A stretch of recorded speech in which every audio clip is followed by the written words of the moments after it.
დილამშვიდობისა საქართველო, მოგესალმებით კვლავ, მადლობა რომ ხართ ჩვენთან ერთად, გვისმენთ თელ საქართველოში და გვიყურებთ რადიო იმედის და ტელეიმედის პლატფორმებზე. დღეს პარასკევია და ტრადიციულად იცით რომ ამ დროს გვერდება კახა გელაშვილი და ჩვენ საუბრობთ სპორტზე. დილამშვიდობისა. დილამშვიდობისა, თათო, მოგესალმებით უბრალოდ. ესე იგი, გუშინ ჩვენ დავპირდით ჩვენს მსმენელს და მაყურებელს რომ უნდა გვესაუბრა კალათბურთზეც, რაგბიზეც და ვანოსეც. და სწორედ ჯერ კალათბურთით მინდა რომ საუბარი დავიწყოთ და რაგბით. მე შეფასებას არ გავაკეთებ. ის რაც ვნახევ, ვფიქრობ, შენ უკეთესად გამოგივა. ამ ასე ვთქვათ, ემოციის ჩვენ მსმენელამდე და მაყურებლამდე მიტანა, მაგრამ ცოტა იმედგაცრუებული სიმართლე გითხრა კი არ. ძალიან იმედგაცრუებული დათო, შეიძლება ითქვას, შენი არ იყოს მეც ძალიან მიჭირს აი ამ ყველაფრის მოყოლა და გადმოცემა თუ რა მოხდა, როგორი მედიანად ვიყავით ჩვენ და ზოგადად ყველა გულშემატკივარი კალათბურთისა ამ გუშინდელი მატჩის წინ უკრაინასთან, რომელიც ლატვიის დედაქალაქ რიგაში გაიმართა. უმნიშვნელოვანესი მატჩი 2027 წელს მსოფლიო ჩემპიონატი კატარში იმართება და იქ მოსახვედრად, ზედიზედ მეორე მსოფლიო ჩემპიონატზე მოსახვედრად, საკალათბურთო ჩემპიონატზე მოსახვედრად იბრძვის ჩვენი ეროვნული ნაკრები. უკრაინასთან ჰქონდა მატჩი, პრინციპული ხასიათის, გუშინდელ მატჩამდე საქართველო მეორე ადგილზე იყო, უკრაინა მესამეზე. ჩვენს ნაკრებს მოპოვებული აქვს უკვე მომდევნო ეტაპზე გასვლა, თუმცა აი მეორე ეტაპიდან უკვე გართულდება გუშინდელი მარცხის შემდეგ. რაც შეეხება უშუალოდ შეხვედრას, საქართველოს ეროვნული ნაკრები დამარცხდა 76-95 ქულის სხვაობით უშანსოდ უნდა ითქვას, თუმცა ეს არ იყო უბრალოდ საკალათბურთო მატჩი, ეს იყო ალბათ ყველაზე არასპორტული და პროვოკაციული საკალათბურთო შეხვედრა, რომელშიც ჩვენს გუნდს ოდესმე უთამაშია, უკრაინელთა მხრიდან იყო პროვოკაცია, უაღრესად აი არ მოვერიდები დავიტყვი ბინძური თამაში, არა მარტო საქართველოს ნაკრების, ზოგადად მე კალათბურთს რასაც ვუყურებ, აი ესეთი პროვოკაციული ეპიზოდები ერთი გუნდის მხრიდან მე არ მახსენდება. პარალელი შემიძლია გავალო მატერაცი ზიდანის ცნობილი ინციდენტთან დაკავშირებით, გვახსოვს მსოფლიო საფეხბურთო ჩემპიონატის ფინალში 2004 წელს, როდესაც საფრანგეთი იტალიას ხვდებოდა და მატერაცის მხრიდან მოხდა ზიდანის პროვოცირება ბილწი სიტყვებით მისი ოჯახის წევრების მიმართ. მას გამოიყვანა ზიდანი წყობილებიდან და გვახსოვს კადრები არის ზიდანის თაური, რის შემდეგაც გააგდეს ზინედინ ზიდანი და საბოლოოდ იტალიამ პენალტების სერიაში დაამარცხა საფრანგეთი, გახდა მსოფლიო ჩემპიონი. დაახლოებით იგივე მოხდა გუშინდელ შეხვედრაში.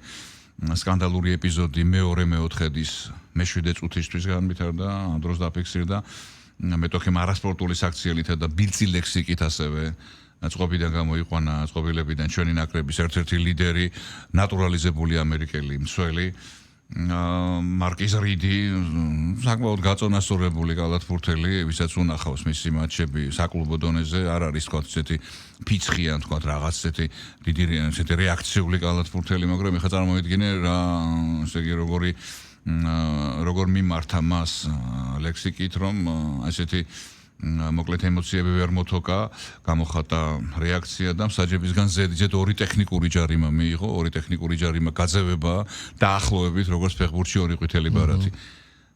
ეხლა რიდის გაძევება ეს იყო უდიდესი დარტყმა ჩვენი ნაკრებისთვის, იმიტომ რომ 11 წუთი იმყოფებოდა მოედანზე მარკის რიდი და 18 ქულა ჰქონდა, ვერაჩერებდნენ, რასაც უნდა იმას აკეთებდა პერიმეტრიდან, სამკვლიანები იყო, შესვლები იყო, პასები იყო.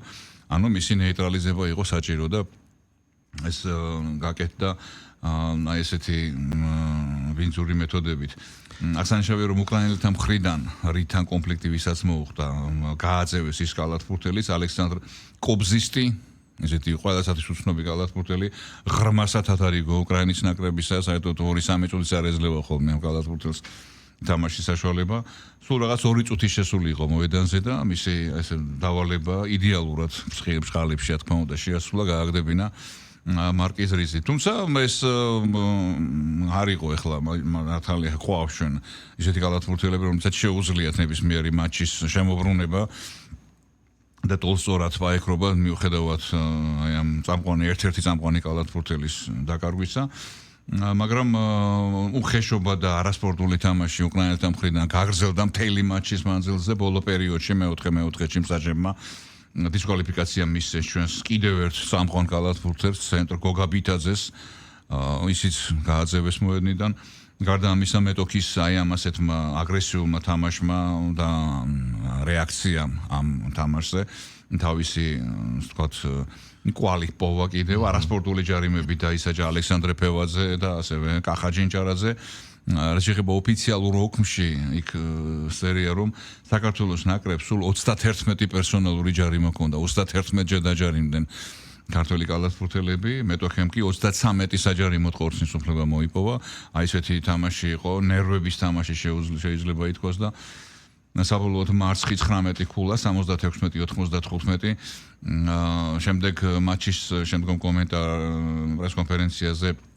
აინარს ბაგაცკისმა ასეთი რაღაც თქვა ლატვიელი სპეციალისტია როგორც ვიცით უკრაინის ნაკრების დამრიგებელი რომელიც დიდათ არ გამოირჩევა საქართველოს ყოველ შემთხვევაში გამოხატა ერთ-ერთი წინა შესარჩევის მატჩის შემდეგ უხამსი ჟესტი საქართველოს ნაკრების კალათბურთელების და მწვრთნელების მიმართ ეს დაფიქსირებულია ყველა სანახი აქვს ესეთ რაღაცას ნუ თქვათ ნორმალური სპეციალისტი სპორტში მოღვაწე არ კადრულობს ეხლა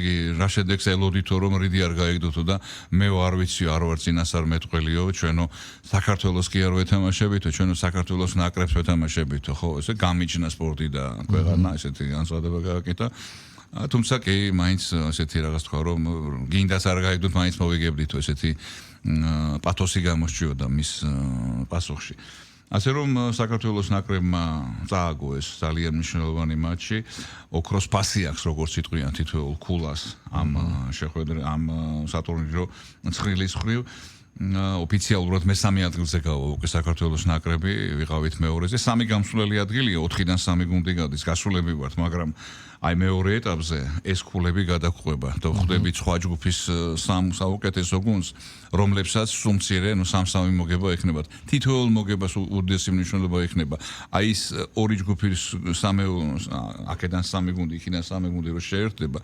მისვლამოსული სისტემით გაიმართება მატჩები შინ და სტუმრად და საბოლოოდ დაჯამდება ყველაზე მეტი ქულა ვინც ექნება ის სამეული გავა მსოფლიო ჩემპიონატზე რა თქმა უნდა ეხლა ეს თეორიულადაც და პრაქტიკულადაც შესაძლებელია საქართველოს ნაკრებმა მოიპოვოს მსოფლიო ჩემპიონატის საგზური მაგრამ ძალიან ძნელი იქნება იმიტომ რომ იქით ფანჯრები როცა იქნება სანაკრებო უკვე ჩვენ აღარ გვეყოლება იგივე ბითაძე ამერიკაში მოთამაშე კალათბურთელები საეჭვო იქნება იგივე თორნიკე შენგელიას ჩამოსვლა იმიტომ რომ საკალათბურთო სამყაროში არის ძალიან დიდი ესე ვთქვათ განხეთქილებას შეიძლება დავარქვათ ანუ ვთქვათ ამერიკის საკალათბურთო ასოციაცია და კალათბურთის საერთაშორისო ფედერაცია FIBA და იქით ხარ ეს NBA არ თანამშრომლობენ ანუ ვთქვათ როდესაც სანაკრებო მატჩებია NBA-ის კლუბები არ უშვებენ კალათბურთელებს სანაკრებში სათამაშოდ ასევე ორი ევროლიგა კომერციული ტურნირია ორივე ფეხბურთში ასე არ არის სანაკრებო მატჩების დროს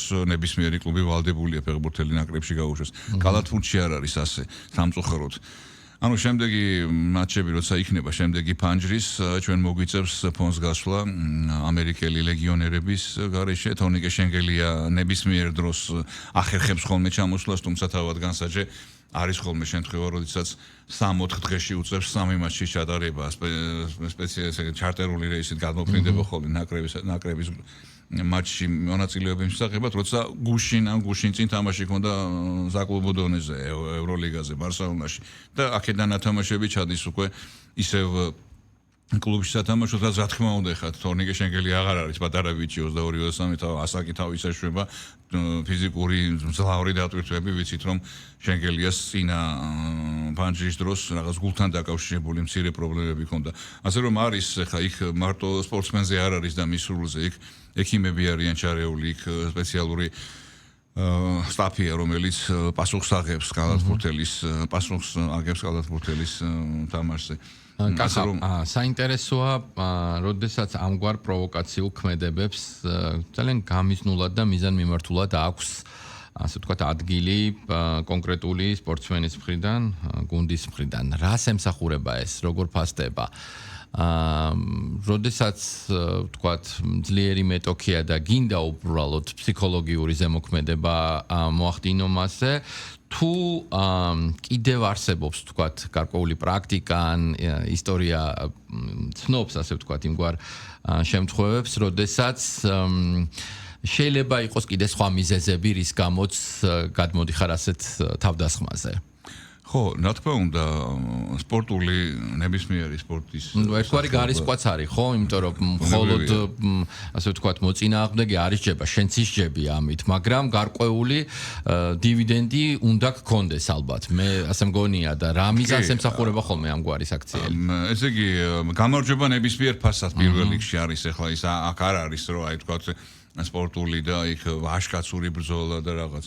აი ესეთი მოგება ჭირდებოდა უკრაინას, იცოდა რომ ეხა კალათბურთელების დონით საქართველოს ნაკრები აღემატება მნიშვნელოვნად უკრაინის ნაკრებს. კი, ყავთ ერთი NBA-ში მოთამაშე მიხაილ, რომელიც იუტა ჯაზში თამაშობს, თუმცა მას 2022 წლის შემდეგ ნაკრებში აღარ უთამაშია, ну თავისებური შეთამაშებოდა ეს უნდა რა თქმა უნდა, მაგრამ ნებისმიერ შემთხვევაში საქართველოს ნაკრებში 5 კაცია მოედანზე, ხო, კალათბურთში 5-დან 3 რომ უმაღლესი დონის ხავს და იმას ერთი უპირატესობა კი რა თქმა უნდა იქ სათადარიგოებსაც უდიდესი მნიშვნელობა ექნება, ვინ დაასვენებს ლიდერს და როგორ ჩაერთვება თამაშის, მაგრამ ამ შემთხვევაში ამ დროს საქართველოს ნაკრები იგრძნობოდა რომ პოტენციალი უფრო მეტი ჰქონდა ნაკრებს. მართალია იყო პატარა ჩამორჩენა, მაგრამ 3-4 ქულა იყო, 2 ქულა იქ იწყებოდა, ჯერ გახურებულები ბოლომდე არ იყვნენ კალათბურთელები არც ერთი გუნდიდან. და როდესაც ხდება ეს სტარტზე ეს მარტო იმ კალათბურთელის მოხსნა თამაშიდან რა თქმა უნდა იმ კალათბურთელის არ ყოფნას არნიშნავს, თვითონ გუნდზე გადმოდის, ხო? როდესაც აწყობილია გუნდი კომბინაციური სტილი. ფაქტობრივად საერთოდ დაიკარგა კომბინაციური სტილი დილის გასვლის შემდეგ. საერთოდ აღარ იყო რაღაც გააზრებული, იყო ქაოტური შეტევები და უამრავი დაკარგვა ბურთისა. რაც შეეხება კიდევ სხვა კომპონენტებს, შენ შეკითხვასთან დაკავშირებით, ვახსენე ზიდანისა და მატერაცის შეხლა-შემოხლა. მატერაცის მნიშვნელოვანი ფიგურა იყო იტალიისთვის, თუმცა არა იმ ხელა რამდენი ხელა ზიდანის დონის ფეხბურთელი. მსოფლიო ფეხბურთში ისე ჩამოსაცვლელები არიან, მაგრამ აი ეს გააკეთა, რომ გააძევებინა ზიდანი. მე შემიძლია კიდე ფეხბურთში გავიხსენო 1980 ესე იგი 10 წლის მსოფლიო ჩემპიონატზე მოხდა გერმანია ჰოლანდიის მატჩი რუდი ფიოლერსა და ფრანკ რაიკარდ შორის. რაიკარდი იყო ჰოლანდიის ნაკრების ერთ-ერთი ლიდერი, ფიოლერი თავდასხმის ხაზში იყო წამყვანი ფეხბურთელი, თუმცა რაიკარდი უფრო დიდი წონადი იყო ვიდრე ეს. მოკლედ იქ მოხდა რაღაც ფეხბურთელებს შორის არღის ახლა რაღაც და ორივე გააძევეს და საბოლოოდ გერმანიამ მოიგო ის მატჩი და გერმანია გახდა მსოფლიო ჩემპიონი და დღემდე მე ჰოლანდიაში ვიყავი წლების წინ და დღესაც რო საუბრობენ ამაზე რომ აი ის რო არ გაეგდოთო ჩვენ რო გავხდებოდ იყო რაიკარდი გულიტი ვამბასტენის საოცარი გუნდი, თუმცა გერმანია დაამარცხა მაშინ და გავიდა ფინალში და იმ მსოფლიო ჩემპიონის ტიტული მოიგო. ანუ ესეთი რაღაცები ხდება, არის უფრო მეცაც გეტყვი, მე მქონდა საუბარი, ეხა გუნდს არ დავასახელებდა რა თქმა უნდა იმ წუნას, როდესაც ვკითხე მე რომ მეტოქე გუნდის კალათბურთელზე. ჩვენ ყავს კალათბურთელიო, რომელსაც შეუძლიაო ერთ წუთში მიიღოს 5-ვე პერსონალურიო და გავარდესო, მაგრამ ის გამოიყონოს ყობიდანო. ანუ არის კალათბურთელი, რომელსაც გუნდში, რომელსაც ევალება არაქულების აკეთება, თქვა შედეგიანი გადაცემებით მომარაგება. უბრალოდ მეტოქე გუნდის ნებისმიერ ფასად გამოშა დემორალიზება, ასე ვთქვათ რა, რომ არის ხო სპორტია და ამ დროს რომ არ გვახსოვს მას რა ქვია სტაჟიან გულშემატკივარს ფინალი თასების თასის თბილისის დინამოს კრაუზეს თამაში ყიფიანის წინააღმდეგ აღარ შეეძლო გასაკანი ამისა, თუმცა იმდენად მაღალი დონე იყო ყიფიანი კრაუზესთან შედარებით რომ მაინც გააკეთა რა ის გაკეთებაც სურდა. კიდე ბევრი მაგალითია შეიძლება კალათბურთში აი ასეთი შეხლა-შემოხლა კალათბურთელებს შორის ხდება, მაგრამ ესეთი რაც გუშინ უკრაინა მიკადრა მე არ ვიცი კალათბურთის ნაკრებებს შორის არ მინახავს.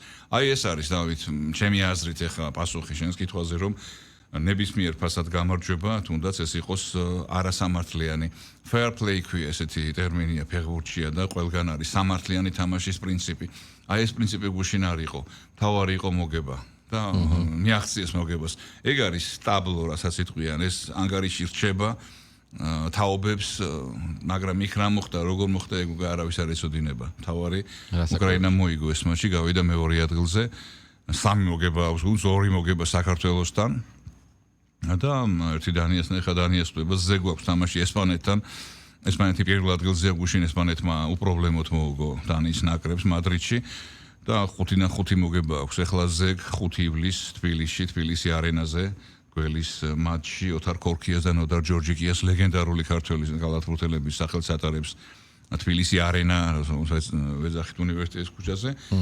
და ხა ესპანეთის დამარცხება ძალიან კარგი იქნება. ესპანეთი დამარცხებული ყავს ევროპის ჩემპიონატზე შარშან.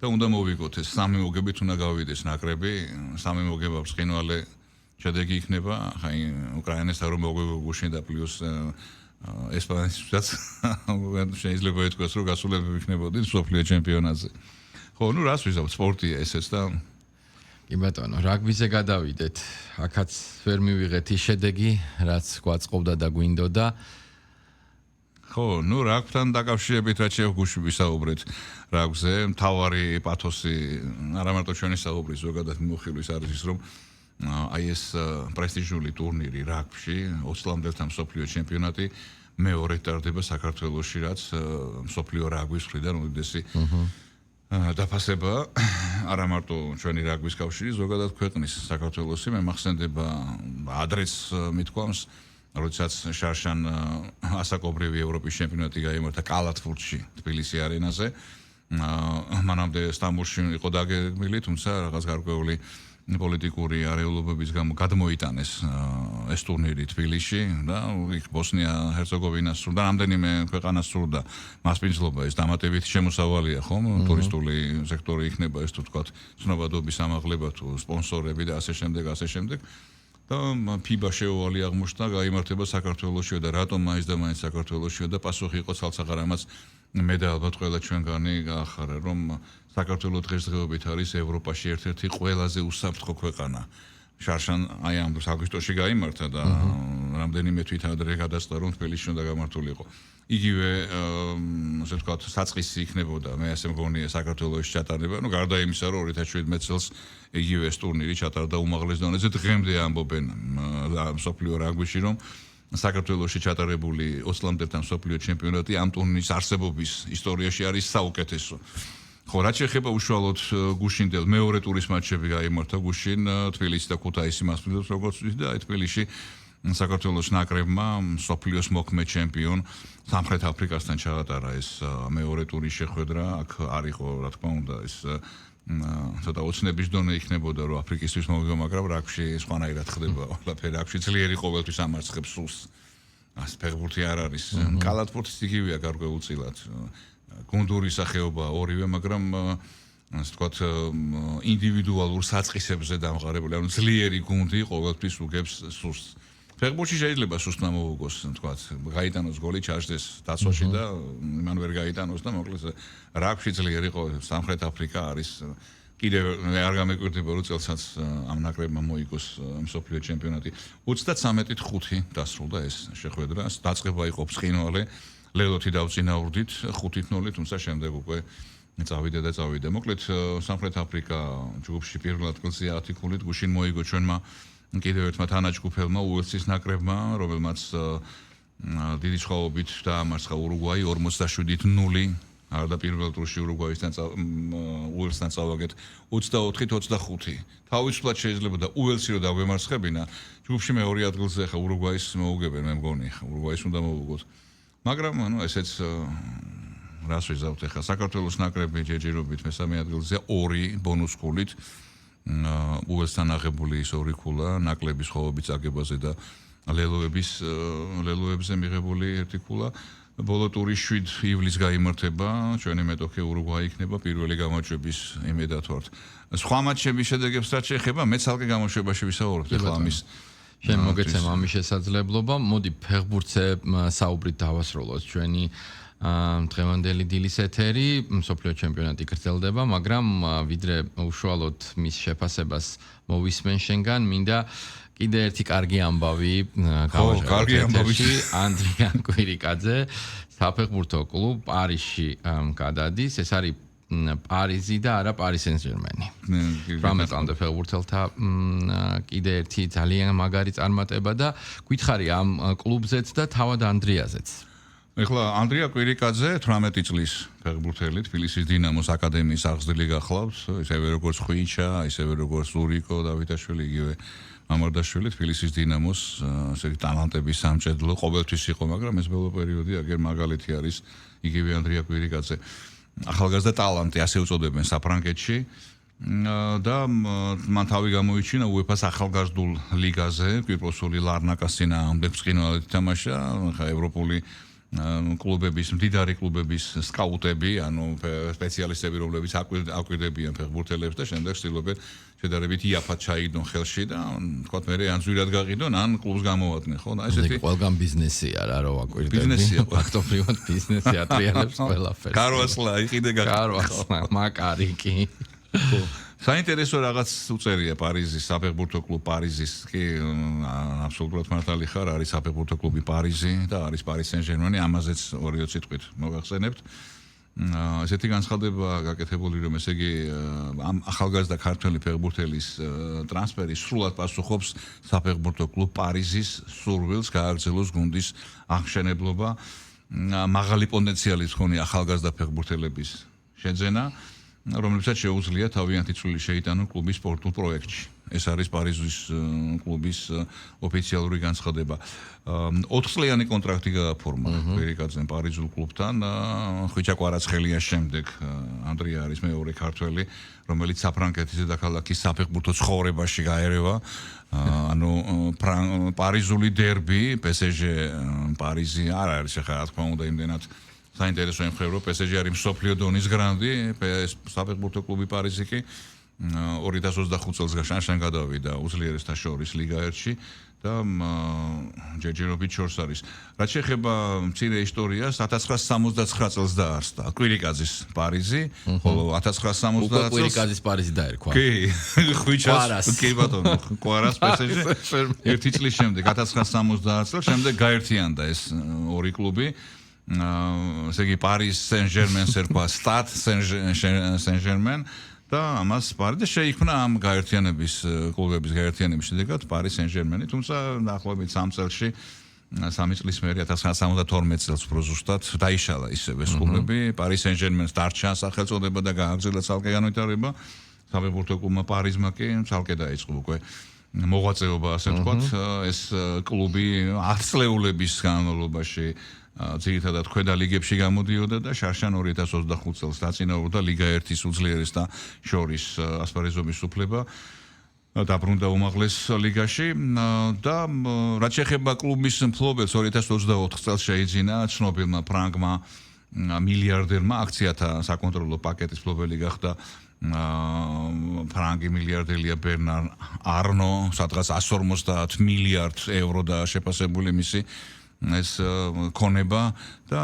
პარიზის საფეხბურთო კლუბ პარიზის მფლობელი, მისი მიზანი არის ეს საფეხბურთო კლუბი პარიზი რამდენიმე წელიწადში საფრანგეთისა და ზოგადად ევროპის ერთ-ერთ წამყვან კლუბად იქცეს. ანუ ძალიან დიდი, ასე ვთქვათ, გათვლებია გაკეთებული, ეს შემთხვევითი არ არის ჩვენ ხვიჩაზეც ვისაუბრეთ, როდესაც ზამთრის სატრანსფერო პერიოდში შეიძინა PSG-მ. იშვიათად რომ ზამთარში აემხელა თანხა გადაიხადოს კლუბმა ფეხბურთელში. მაგრამ მოხდა იმიტომ რომ მჭირდებოდა იგივე სიტუაცია შეიძლება ითქვას აქ რომ ეს ფეხბურთელი კვირიკაძე ამ პარიზული კლუბის საფეხბურთო კლუბ პარიზის ერთ-ერთი ისე ვთქვათ ჭანჭიქია წარმატებისთვის. ანუ ახალი სეზონიდან აგვისტოში დაიწყება საფრანგეთში ისევე როგორც აგვისტო-სექტემბერში იწყება ევროპული საკლუბო ფეხბურთი ეროვნული ჩემპიონატები და გველის პარიზული დერბი ხვიჩა კვარაცხელიას და ახალგაზრდა ჩვენებიჩის ანდრია კვირიკაძის ჩვენიერი. ხო. სულ რაღაც 18 წლის არის ჩვენი ანდრია კვირიკაძე.